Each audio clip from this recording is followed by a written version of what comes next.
திருச்சி மாவட்டம் திருவானைக்கோவில் அஞ்சலகத்தில் பொதுமக்கள் சேமித்த பணத்தில் ஊழியர் 25 லட்சத்திற்கு மேலாக கையாடல் செய்ததாக மக்கள் மறியலில் ஈடுபட்டனர்.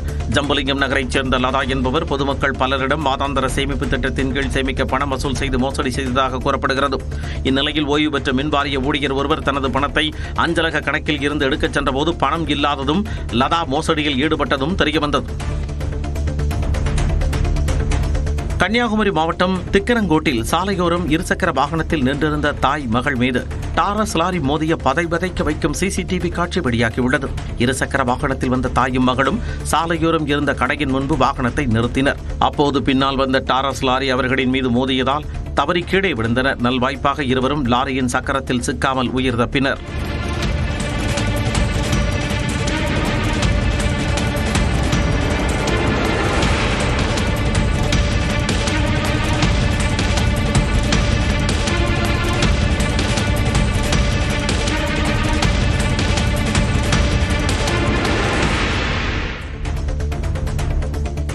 நெல்லை மாவட்டம் அம்பாசமுத்திரம் பகுதியில் வனத்துறைக்கு போக்கு காட்டும் கரடி கோவில் வளாகத்தில் உலாவிய சிசிடிவி காட்சி வெளியாகியுள்ளது. கடந்த சில நாட்களுக்கு முன்பு நெசவாளர் காலனி அக்னி சாஸ்தா கோவிலில் கரடி புகுந்தது. இதையடுத்து அந்த பகுதியில் கரடியை பிடிக்க வனத்துறையினர் கூண்டு வைத்தனர். அங்கு கரடி சிக்காததால் மணிமுத்தாறு தங்கம்மன் கோவில் பகுதியில் கூண்டு மாற்றி அமைக்கப்பட்டுள்ளது. கோவை அருகே காவல்துறையினரை நோக்கி துப்பாக்கியால் சுட்ட ரவுடி ஹரிஸ்ரீ மீது 4 பிரிவுகளின் கீழ் வழக்கு பதிவு செய்து விசாரணை நடத்தப்படுகிறது. கோவில்பாளையம் பகுதியில் சட்டவிரோதமாக நாட்டு துப்பாக்கி வைத்திருந்த ரவுடி ஹரிஸ்ரீவை புதன்கிழமையன்று காவல்துறையினர் கைது செய்தனர். அப்போது அவர் நாட்டு துப்பாக்கியால் சுட்டதால் காவல்துறையினர் ஜீப் மீது குண்டு பாய்ந்ததாக கூறப்படுகிறது. இதைத் தொடர்ந்து காவல்துறையினர் துப்பாக்கியால் சுட்டதில் ஹரிஸ்ரீ காலில் குண்டு பாய்ந்தது. இந்நிலையில் ஹரி மீது ஆயுதங்களை காட்டி மிரட்டுதல், அரசு அதிகாரியை செயல்பட விடாமல் தடுத்து தாக்குதல், சட்டவிரோதமாக துப்பாக்கி வைத்திருத்தல், கொலை முயற்சி உள்ளிட்ட பிரிவுகளில் வழக்கு பதிவு செய்யப்பட்டுள்ளது. தஞ்சாவூர் மாவட்டம் பொன்னாப்பூர் கீழ்ப்பாதையில் ஷீரடி சாய்பாபா கோயில் திருவிழாவிற்காக ஏராளமான பெண்கள் பால்குடம் எடுத்து நேர்த்திக்கடன் செலுத்தினர். கீழ்ப்பாதையில் ஷீரடி சாய்பாபா ஆலயத்தில் 6ஆம் ஆண்டு கும்பாபிஷேக விழாவை முன்னிட்டு பால்குட ஊர்வலம் நடைபெற்றது. பெருமாள் ஆலய குளக்கரையில் இருந்து பால்குடங்களை சுமந்து வந்த பெண்கள் கோவிலை அடைந்ததும் சாய்பாபாவுக்கு தாங்களாகவே அபிஷேகம் செய்தனர். தருமபுரி மாவட்டம் அரூரில் கிணற்றில் மூழ்கி உயிரிழந்த சிறுவனின் உடலை மீட்க கோரி உறவினர்கள் சாலை மறியலில் ஈடுபட்டனர்.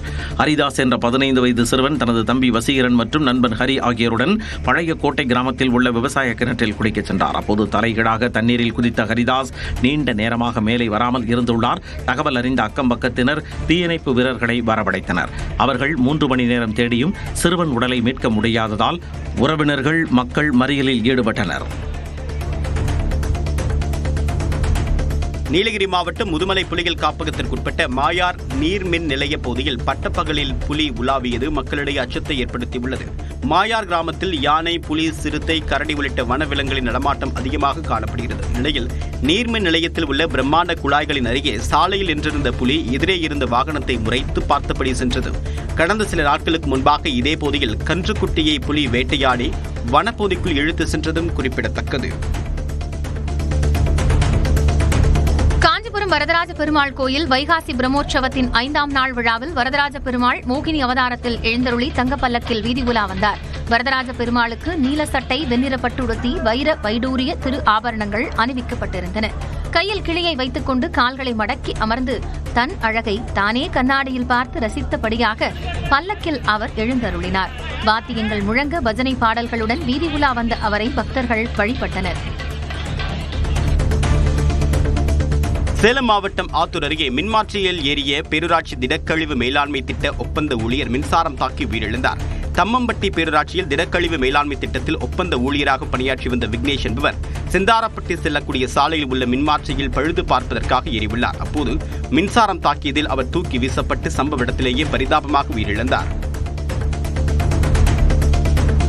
தூத்துக்குடி NTPL அனல் மின் நிலைய ஒப்பந்த ஊழியர்கள் ஊதிய உயர்வு உள்ளிட்ட கோரிக்கைகளை முன்வைத்து 29வது நாளாக வேலைநிறுத்த போராட்டத்தில் ஈடுபட்டனர்.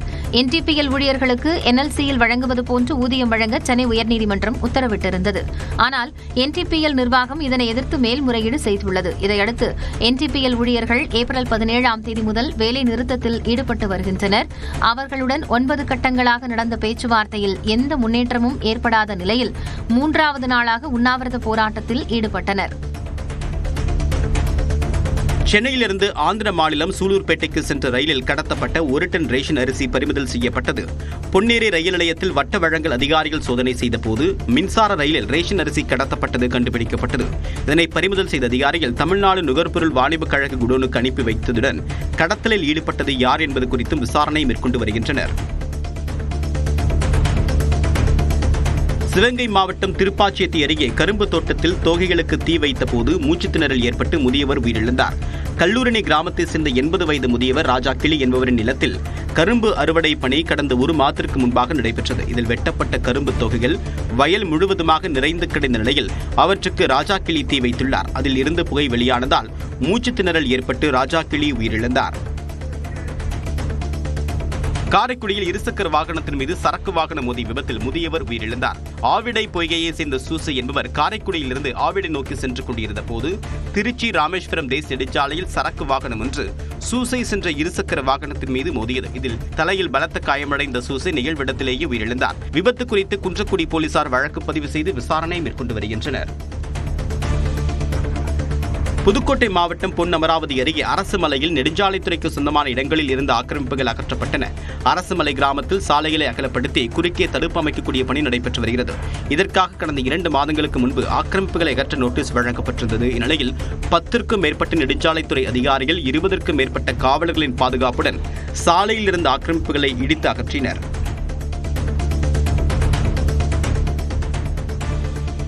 மதுரையில் பெய்த மழையால் ஹைதராபாத்தில் இருந்து வந்த விமானம் விருதுநகரில் வட்டமிட்டுக் கொண்டிருந்தது.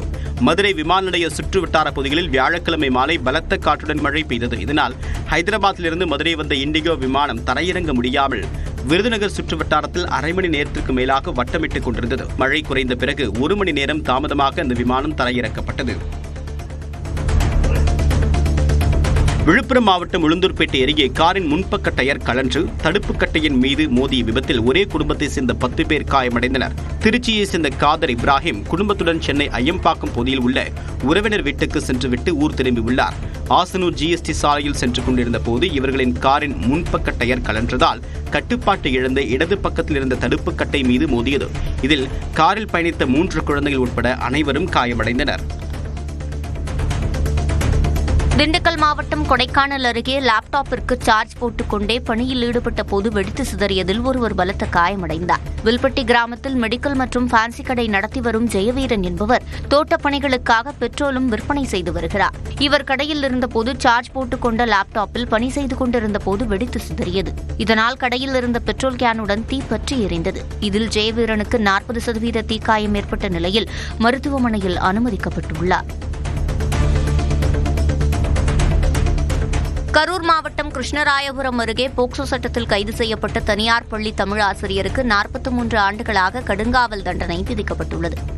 பாப்பிரெட்டிப்பட்டியில் உள்ள தனியார் பள்ளியில் 10ஆம் வகுப்பு மாணவிக்கு தமிழ் ஆசிரியர் நிலவொளி மற்றும் தாளாளர் யுவராஜ் ஆகியோர் பாலியல் தொல்லை கொடுத்ததாக கடந்த 2022ஆம் ஆண்டு கைது செய்யப்பட்டனர்.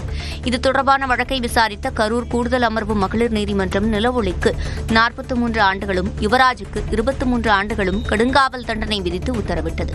பாதிக்கப்பட்ட சிறுமிக்கு 7 லட்சம் ரூபாய் நிவாரணம் வழங்கவும் ஆணையிடப்பட்டுள்ளது.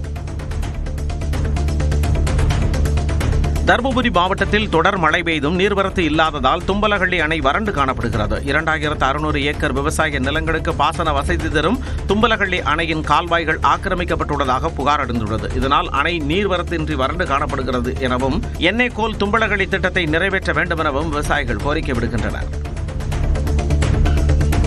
விருதுநகர் மாவட்டம் சிவகாசி அருகே அங்கன்வாடி மையத்தில் படிக்கும் சிறார்களுக்காக தங்கள் சொந்த செலவில் விளையாட்டுப் பூங்கா அமைத்து தந்த தம்பதிக்கு பாராட்டு குவிகிறது.